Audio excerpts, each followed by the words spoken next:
Welcome to the Landlord Profitability Playbook podcast, where it's my job to create and coach business opportunities and strategies that support and add value to the lives of real estate investors.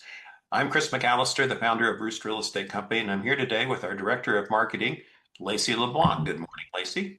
Good morning, Chris.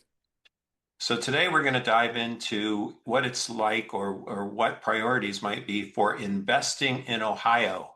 And the actual full title is Investing in Ohio Isn't Safe, It's Predictable, and Why That Matters. So most real estate investors start with the same assumption. If I just pick the right market, everything else will work itself out. And I get why people think that. We all want certainty. We all want to believe that there's a safe place to put our money and where the surprises disappear. But I can tell you that after owning and managing and advising on hundreds of rental properties across Ohio, I've learned something that runs counter to that idea. Ohio isn't a safe place, even though we've got a lot of investors from all over the world that originally thought it was. But I can tell you that Ohio is predictable. And for landlords, predictability is a heck of a lot more valuable than safety. So in this episode, we're going to talk about what predictable actually means in rental real estate, why Ohio behaves the way it does, and how our three original core markets, Columbus, Dayton, and Springfield, Ohio, can produce very different outcomes, even though we're all in the same state and we're all basically right along I-70. So if you've ever wondered why your property feels harder than it should, this conversation might explain why. I feel like this conversation needs a lot of arguablys interjected into it.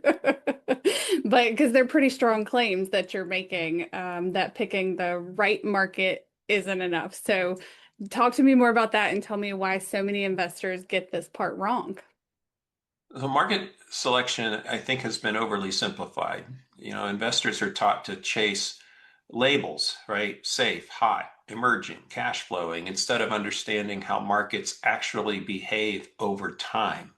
And that phrase over time is key because if you're a rental real estate investor, your time horizon is a huge variable and a huge factor that can work in your favor. Two landlords might buy, in the same market, even in the same neighborhood, and still have wildly different outcomes. The gap usually isn't, a difference in effort or intelligence. The gap is almost always in expectations. So if you understand or if you misunderstand how a market behaves, I guarantee you're going to make the wrong management decisions. And the market is pretty unforgiving. Eventually, it will correct you. Yeah, this reminds me of the conversations we've had. We've actually got a two-part podcast episodes called The Seasons of Investing. So we'll put the link to that in the show notes because I feel like that's like required. It should be the required listening before you get to this point Yeah. about how markets perform. But you make a distinction between safe and predictable. Tell me what the difference in those is. What do those really mean when it comes to real estate investing? Predictable doesn't mean that nothing ever goes wrong, right? Properties still break, tenants still move, rents still fluctuate. But predictability means that those things happen in patterns that you can plan for. Employment changes slowly. Rent growth comes in increments, generally not spikes, right? Maintenance costs tend to repeat. And outside of the COVID window, I don't want to say that they're perfectly stable, but things are clearly a lot more stable here in 2026 than they were from 2022 through, let's say, 2024 and even 2025. Taxes and insurance, they tend to go up, but they tend to go up predictably over time, and they virtually never spike overnight, at least not in a more predictable market like Ohio. And most importantly, predictable markets reduce compounding risk, right? They reduce the chance that multiple problems or multiple challenges hit at the same time, right? There are markets where there's a lot of moving parts and a lot of good things can happen at once and a lot of bad things can happen at once. And that's where portfolios usually get clobbered. Yeah, that's a good point. I think here, North Carolina, as we've talked about, and our property taxes, our tax values of our properties did rise pretty suddenly, I guess, and by a lot. But one of the things that I think you have to keep in mind is just because, the tax assessor says your property value is worth more, that doesn't mean people are automatically able to pay way more, right? Right, right. So I think that's another good point is how all these things work together. But a lot of landlords hear the word predictable and assume kind of low growth. It's like they think that's the synonym. How do you respond to that? Before I jump into that, I just want to touch base on the tax situation because in Clark County, where Springfield is, where I have most of my rental properties, we just went through our 5-year cycle and our taxes went up dramatically. Now, was that predictable? God, you know what? It was. We never talked about it. We never wanted to think about it, but the tax rates didn't go up. It was just that dramatic increase in value, post COVID, that 5-year period where property values went up so dramatically. That's why, our first half tax bills went through the roof. It was predictable. I just didn't do it. Right. I could have done the math. I could have, said to myself, well, you know what, 5 years ago, I could have sold this property for 100,000. Now I've got to sell it. I could sell it for 150,000. I could have done the math and said that my $1,000 tax bill was going to be 1,500 this year on that property, and I didn't do it. Sometimes what feels like a spike is, if you look back on it, it could have been predictable, but Well, and you also didn't raise your rents by 50%, we right? did. And even though, we've really enjoyed some pretty solid rent growth the last 5 years across all the markets we work in, it kind of feels right now that we're a little bit behind again. And now the challenge this year is going to be, raising the rents a reasonable and predictable amount for the tenants, but keeping the thought in mind that our cost structure has changed, and now we've got to figure out how far can we reasonably push those rents to capture, what's actually happened with the taxes. So it's it's something we all have to deal with as investors. It happens every 5 years or so in Ohio. I think it's 5 years. It's either 5 or 7, but it is known information. It is something that can be predictable. But in any case, your question was that predictable, might equal slow or low growth. And I think that's a bit of a misunderstanding. Predictable still doesn't mean that the upside is capped, just like we still have room to raise our rents every year, a reasonable amount. And I say reasonable in that 2 to 4% range, maybe even 5% given neighborhood. But that's a far cry from the massive spikes that we saw coming out of COVID, where some folks were able to raise their rents 10, 15, even 20%. So predictable doesn't mean that the upside it's capped, but it does mean fewer surprises. Long-term landlords don't fail because appreciation was modest, right? Any appreciation is a wonderful gift, right? They fail because volatility stacked up faster than their cash flow could absorb. And that's sort of what we're dealing with right now after the property tax payments that are due this month. February. So predictability also allows you to stay in the game long enough for long-term compounding to work. And that's where real profitability lives. Yeah, that makes sense. But what might not make sense to people listening is, what's so great about Ohio, right? What makes it so much more predictable than another state or another area of the country, and therefore a good place to invest as long as you understand what you're looking at.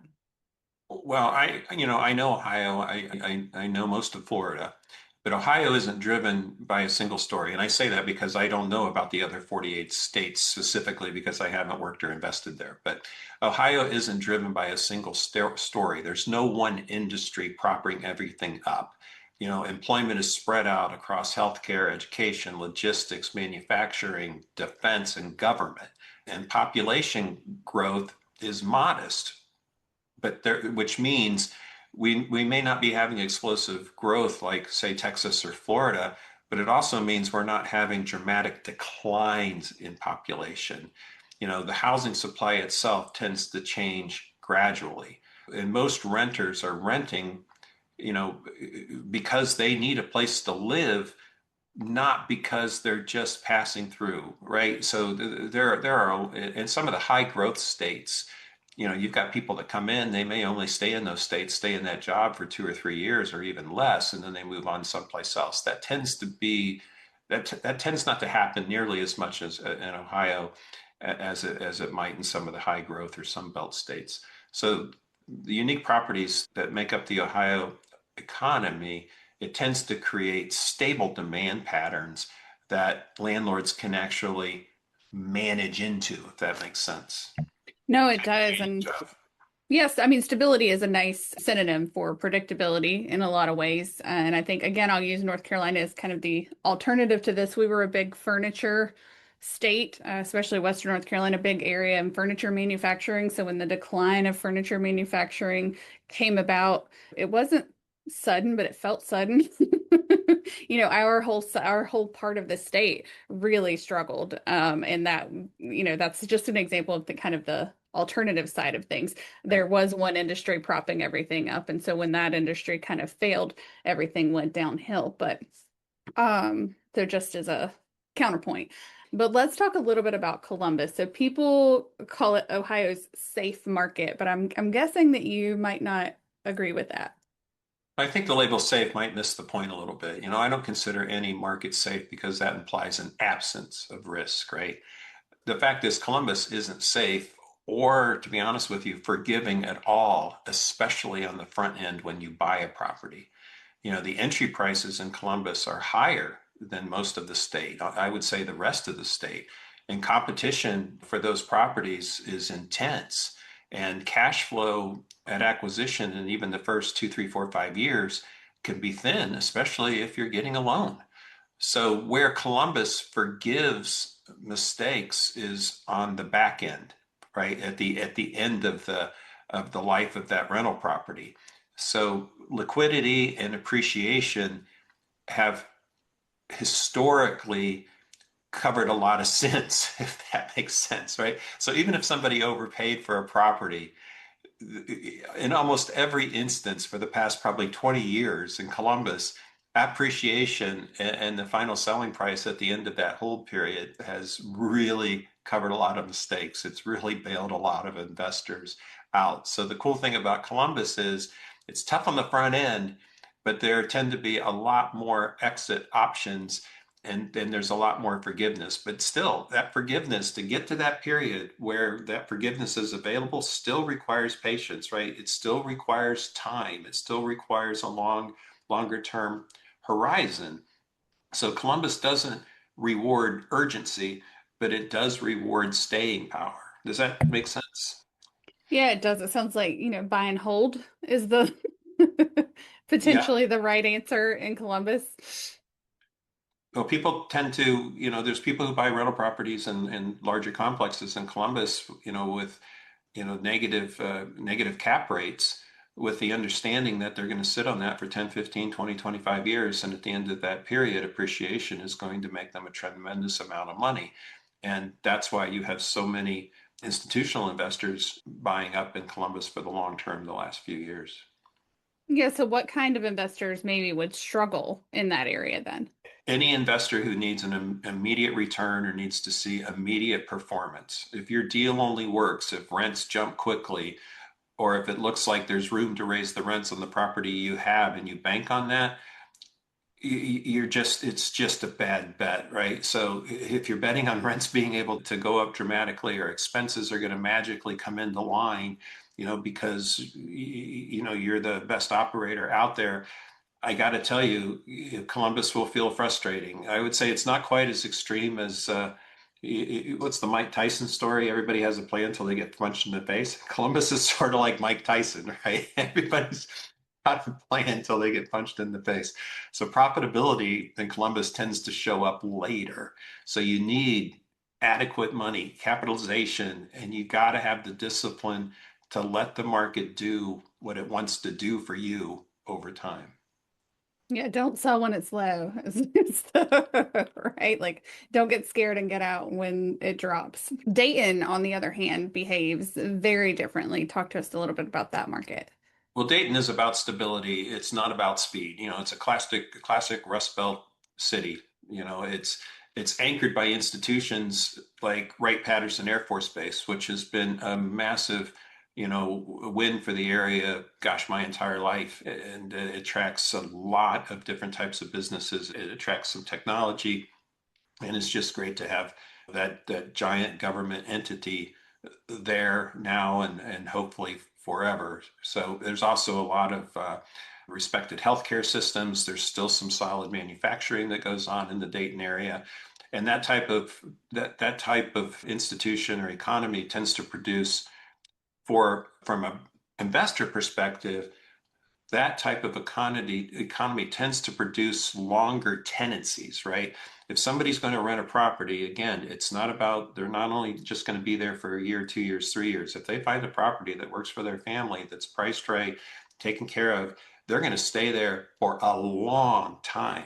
So again, longer tenancies, which translates into steadier cash flow for the Dayton investor. But the other side of that is it may take longer to lease the property. So there may be slower leasing velocity than, say, Columbus, and more modest rent growth. But again, you're going to be able to buy that property for a lot less capital up front than you would if you're comparing Dayton to Columbus. So Dayton rewards consistency. Dayton investors tend to get into trouble if they expect Columbus style acceleration, right? If that makes sense. That's not what the Dayton market is built to deliver. It's beautifully predictable, and beautifully boring. Well, and I think this question really isn't in our list. It does kind of play a role, I think, in the next question about what role does Dayton play inside a larger portfolio. But what I'm hearing is what type of investor do you want to be, right? Yeah. What type of, like I'm hearing a lot of, what is your risk tolerance, right? What do you want the day to day to look like for you? Whether you're working with a property management company or you're self-managing, these different markets, not only, do you look at your portfolio and the charts and the graphs and the numbers and see big differences in how they operate, but also the first thought in my mind is, man, that sounds like a much better place for me, right? As a property owner, because Dayton sounds like my place. Columbus sounds like a lot of work. Dayton sounds like, yep, let's get a tenant in there and keep them and and that modest growth, and I'm happy with that. So as we talk about kind of what role Dayton plays inside your portfolio, maybe if you could address those But points we have as a lot well. of investors, landlords that we work with who have multiple properties, and they may have those properties in Dayton, Springfield, Columbus. I personally have properties in Springfield, Columbus, and the Space Coast of Florida, and I have clients, that I've sold properties to in those areas. So when you start thinking in terms of building out your portfolio and managing that risk over not just geography but time, that's where you think about a Dayton market, right? Dayton tends for these folks to act as a stabilizer, right? It may be a little more fun, a little more dramatic, a little more exciting, let's say in Columbus, 70, 80 miles down I-70, but Dayton will smooth out your cash flow, right? It doesn't excite, it steadies. And when managed correctly, you know, renewals, keeping those tenants year after year after year produces insane value over time. And having those properties, buy them right, manage them right for the long term, a Dayton type of market reduces your volatility across the entire portfolio. So, I guess we are speaking to people who have a long-term horizon and want to, buy several properties over the next 20, 30 years, or maybe they already have properties. But I want people to be, very intentional about the markets that they're buying in, and most importantly, understand the markets that they're buying in. So what does that mean for Springfield? Springfield's kind of associated with cash flow. What's the trade-off there? Springfield absolutely delivers strong cash flow, right? Entry prices are lower. It's easier to control your costs up front, right? Especially compared to Columbus. But there is very little appreciation driven forgiveness down the line. Yes, we've enjoyed massive increases in value just like everybody else, but it's all relative, and I really feel like those days are over. That was sort of a snapshot in time. But when you buy a home in Springfield to rent it out, you've got to make sure that you buy it right. if it doesn't make sense on the merits, right? If the property doesn't pencil out, as they say, the Springfield market will not save you, right? Liquidity is thinner, vacancies hurt faster, mistakes carry more weight. Springfield doesn't punish ownership, it punishes those investors who assume appreciation will do all the work and bail them out at the end. And that's just not what Springfield is about. So given that, who should and maybe shouldn't be investing in Springfield? Well, Springfield works for disciplined operators who understand the trade-off between monthly cash flow, which is going to be honestly superior to anything that you're able to pick up in Dayton and especially Columbus. But they understand what they're doing. They understand that trade-off. And your operation has to be sound, right? You got to have tight screening. You got to have, solid rehabs that are well managed down to the last dollar. You can't let maintenance get away from you. Deferred maintenance will just destroy these 100, 120, 150-year-old houses, right? We have very old housing stock, just like a lot of Dayton, you know. But those operational disciplines, those standards, those are non-negotiable. And investors, again, who are counting on time and appreciation to fix weak execution, those folks will find Springfield extremely unforgiving. So it feels to me like it's just like this magic trifecta. But when you look at Columbus and Dayton and Springfield all together, what's the bigger picture look like there? I just want to make it clear, and I think the story does, that markets aren't just locations, markets are behavior patterns. Columbus absorbs volatility, right? Dayton smooths out cash flow. Springfield magnifies decisions, good or bad.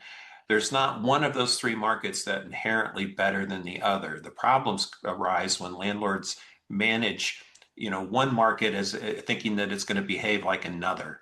Profitability comes from operational alignment with the market. It doesn't come from wishful thinking or just optimism. Yeah, and I think there's something to be said, again, with for working with a property management company kind of native to the area, right? Yeah. I can only imagine trying as someone who not only maybe does live in the area but hasn't lived there for a long time. It's really hard to know what the market cycles look like, and it's really hard to, I think, understand locations where you can only really live in one place at once, right? Where you don't physically live. So, I just that's what I'm thinking this whole time is, man, that's a lot of information gathered over a really, really long period of time by people who Yeah. are really ingrained in this work day in and day out, not only because they're investing, but because you're working with people, who have investments in addition to yours. So, how do people, smaller landlords, people with maybe one or two properties, how do they that are prob that may be self-managing currently, how do they apply this thinking?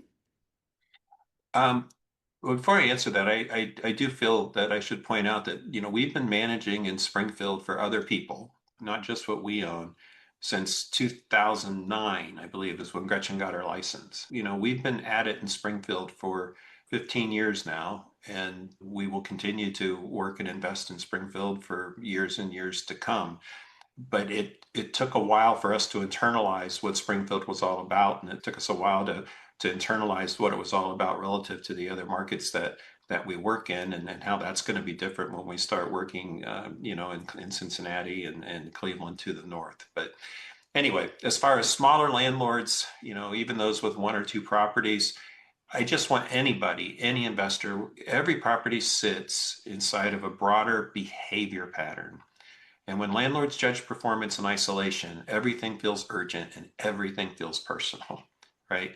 If you understand the market and hopefully are able to make predictions, right, about the market, that's going to allow you to plan for variance instead of reacting to it. And sometimes it's not even, actionable plans. It's about adjusting your expectations and have an understanding of what is likely to happen based on how behavior differs from literally one city, one market to the other. And that kind of knowledge is incredibly powerful. And the planning that goes into how you're going to purchase and operate those properties, that tends to compound too. So when you have your expectations set appropriately, when that knowledge really becomes personal power, your stress starts to drop, you start to make better decisions, and those returns tend to become more durable for, over time, right? It really does come down to understanding what's happening versus succumbing to, we've talked about this before, what I always call magical thinking. I'm a big fan of magical thinking, but figuring out how it's going to translate to the real world is the real challenge. No, I think all of that makes sense to me, and it just reiterates the value, I think, of looking at your investments from 5,000 feet, right? From the portfolio level, and having partners that do that. What is your final takeaway for folks listening today? The most profitable the investors that we work with, the ones that make money month after month, year after year, year after year, they're not chasing markets. They're building portfolios, even small portfolios that will behave well when conditions change. In Ohio, when you understand the state properly, when you understand the different markets properly, you really get to capitalize on what's possible, right? So again, it's not about chasing markets or the best market. It's about choosing a market, understanding the type of market you're getting into, you know, setting up your expectations accordingly and hanging in there for the long term. And choosing the right people to work with, just because Yes. that's my job. That's my job here. Yeah. That's it. And again, these are our core markets, and we are looking to expand throughout Ohio over the next 2 or 3 years. But these are the ones that we've been working in since 2009. We know them, we love them, we invest here ourselves, and I just personally want everybody to understand what makes Ohio a great place for real estate investors. So if you'd like to learn more about how we work with investors like you, check us out at investwithroost.com.